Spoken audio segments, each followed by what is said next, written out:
A day in my life pag Sunday. So ada na nga ni nagmamata pala siton. Nagbidyo ako no para sa garo nagmamata pala. 'Di ba? As a vlogger. Tas ada gintiyamos ko nakhigaan kay manuhugas sa kaldero kay magsasaing ak.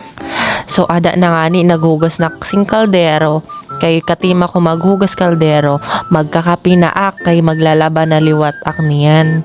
So ada na nga ni nagkakapi na ak naubusan paksin is slice. So ada yada naman na kaya sa bumbahan in ko ako nakbunakan. Wala ko magwashing kay bago ako mag-vlog ak. So ada ora ko tig-washing kay para sugaran ko maduroto ak ngan malis sa maglaba. Sa di mga nakakaaram dida, naglalaba gud ak didi sa balay. Ada man nagbrush ak. Ambot yung mauna ito nga pag-brush pero mauna gadhaon. So ada na. Yada man wala ko nakabidyo pag sampay na pahuway na. So ayun lang. Babush!